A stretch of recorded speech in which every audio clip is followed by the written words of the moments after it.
The average man jacks off to porn daily. This is a normal thing amongst men. However, this is not the way we should be living. We don't want to be an average man. But how do we change this? How do we manage masturbation? And most importantly, beat our porn addiction? Today, I'm going to give you some advice of how you should manage masturbation and beat that addiction that is caused by these evil companies these days. It takes a special man to rise above and beat this addiction. Porn is easily accessible, more easily accessible than ever before, and it is somewhat pushed in your face. Whenever you go onto social media, you'll see it in some sorts pushed in your face. Even if it's like soft porn, you go on TikTok, there's little 14, 15-year-old girls twerking. Twitter, it's full of porn. Instagram, models half naked.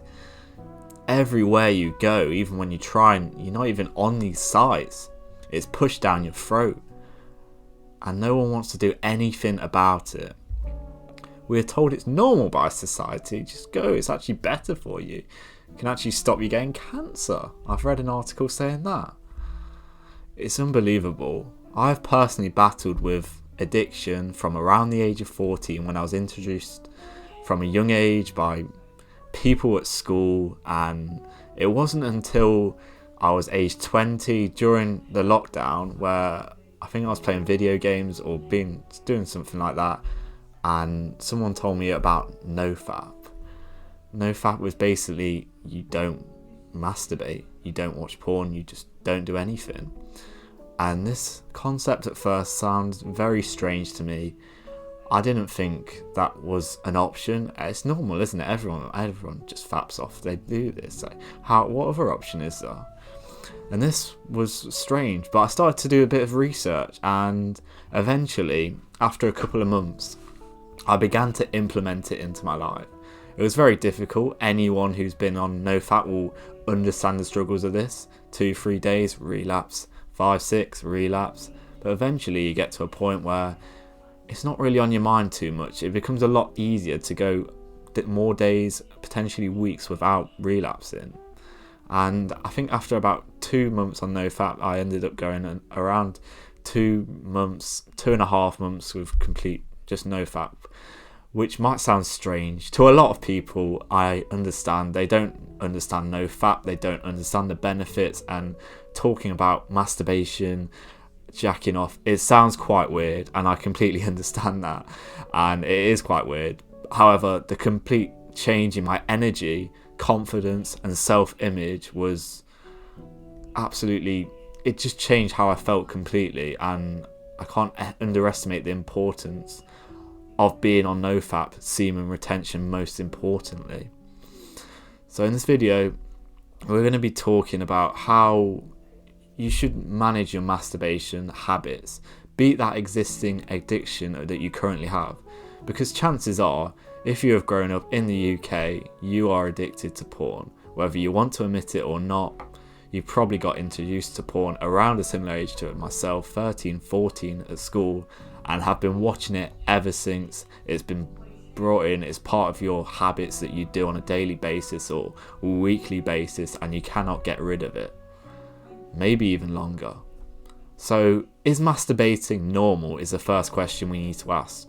For a long time, I've always came to the same conclusion that masturbating is just weird, especially over the last year or two since I have been on NoFap myself, and be like, well, it's just weird.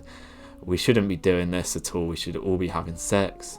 However, I understand that most men are completely sex deprived, and there comes to a point where you feel, well, what is my other option? I've all this energy built up inside of me.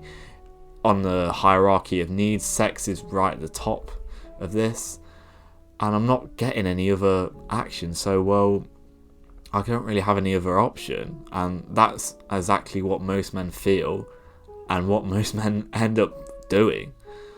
Being on semen retention is very difficult, and if you've been there yourself, you know what I mean. It feels like you have an extra kind of power over a lot of other men and towards women. So after around 7, 10, maybe 12 days on semen retention, you'll probably feel like a power inside of you that you possess over other men, which is your seed at the end of the day.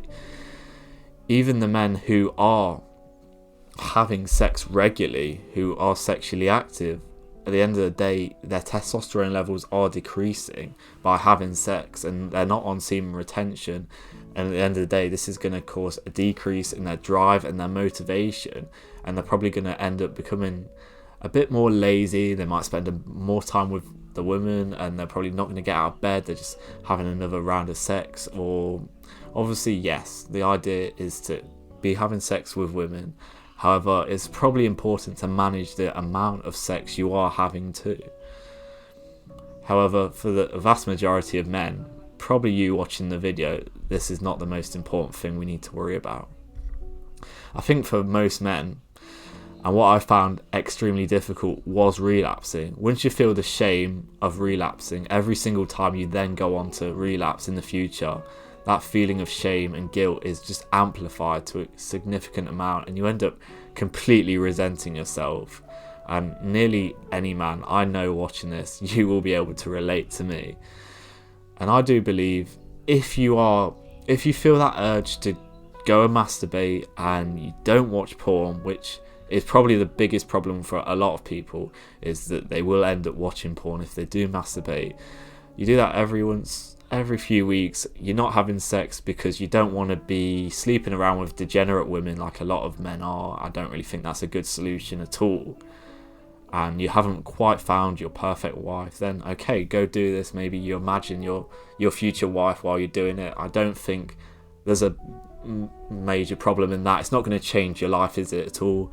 And I understand how difficult it can be if the urge just gets too much. Then probably if anyone can give me a better solution, then I'd be really interested to hear, because I've always thought about what is the best solution to do for a man on self-improvement, a young man who maybe not get the same level of attraction from women as an older man who's more experienced, got a bit more money, been in the game a lot longer. It's not easy for a young man to kind of navigate the world of dating and attracting women, even when he may be like somewhat attractive and have a good body. So for me, this is the best kind of realistic conclusion that you can probably do. I know it's not the best and not what we want to be doing, but as long as you're keeping that fire inside of you and your testosterone levels are high, you're cutting out that porn addiction, then that's all that matters. However, I have a few pieces of advice that I want to give you, which when it comes to kind of beating that porn addiction that a lot of young men have. So if you are someone who keeps relapsing, you have a very unhealthy addiction with masturbation, you have to remember that you are doing better than 90% of men out there. Nearly every man is watching porn. They're addicted to porn. Some people are doing it 2, 3, 5 times a day, and that is normal. They don't want to face the consequences. They'll tell you it's normal because I don't know how you can think it's normal, but I've spoke to a lot of people who do honestly believe that it's normal. So the problem with a lot of people is that their addiction is eating them alive. One of the biggest mistakes that I had when I kept relapsing was be like, okay, I'm never doing this again. I'm never watching porn. I'm never gonna masturbate ever again in my life, and that's it. I'm never doing it. And I'd tell myself that, and then whenever I would I'd end up relapsing again. 2 days, 5 days, 7 days. It would happen again, and I'd get that feeling of guilt and shame, as I've mentioned, and it would be amplified more and more. So my advice to you is to say, okay, well, after 5 days, I'm going to do it. Because it's not the addiction speaking then, it's you. And then it turns into, okay, well, I did it 5 days ago. I'm not going to do it again for another 10 days. And then you do it after 10 days. You are setting the rules. You're not letting the addiction speak. I hope this kind of helps and it's quite clear to you. And then that 10 days, 20 days, 30 days. And then eventually, after you'd be like, okay, well, I'll do it after 30 days, then I'll be like, well, I don't really need to do it anymore. And then eventually, you've kind of built a reputation with yourself that you're not really that guy who does that anymore. You don't need to do it. You've beat off the addiction, which is the most important thing, because it was the addiction speaking. You were giving into the addiction, is what I did, because I would tell myself, no, I'm not doing it again. However, you're saying, okay, I'm going to allow myself to do this because it might be beneficial for me in the short term, as weird as it might sound. And then you get to a point where you'll be like, well, I'm in control, so I feel I don't need to do it anymore. And I feel like this is maybe the best way you can go about beating your addiction. Another piece of advice that I want to give you that's helped me to beat my addiction is to start seeing yourself as the winner. You don't want to see yourself as that loser guy, because subconsciously you're going to keep training your mind. If you're watching porn especially, at the end of the day, you are watching another man fuck a woman who you find attractive, and you're sat there in the corner jacking your dick so hard.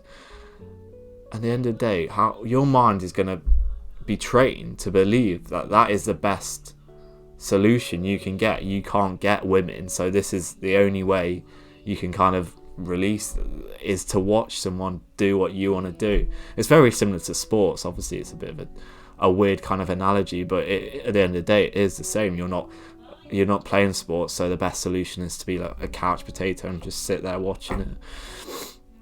But yeah, I think that has helped me a lot. You are training your mind to become a loser, and at the end of the day it's going to keep going on longer and longer the more you keep doing that. So be patient, and your time, it will come eventually. This is what most people won't do, because they want everything now. Everything's more accessible than ever, and they'll just go to OnlyFans and get a virtual girlfriend. But you can go do that and keep your porn subscription, but you're not going to achieve anything that's meaningful and fulfilling in life, and you're just going to get further and further away from the race in life of men, of who are achieving everything that you want to achieve, and it's going to make you more and more depressed. This is what society wants. This is what modern day media wants you to become, a weak man, sedated by all this bullshit, modern technology, social media, porn, OnlyFans, video games. This is what they want. You're falling into their trap every single time you log onto these evil companies and watch their disgusting videos. I understand it's difficult, because I've battled with this for years and it's constantly weighed on my mind. How do I beat this? How do I go about it? It's fucked me over mentally. It's completely fucked over all men's mental health, and they don't want to do anything about it, because at the end of the day it's making men weak. So that's a bit of a rant, because it really is hard, and I know the pain that it causes for a lot of men, particularly the longer the addiction stays with them. But we have to remember, self-improvement, it always comes down to delaying gratification. Most men fail because it is hard, and I don't want the same for you. If it was easy, everyone would do it, but it takes a special man to rise above and beat this evil addiction. I wish you all the best, and I'll see you in the next one. Take care.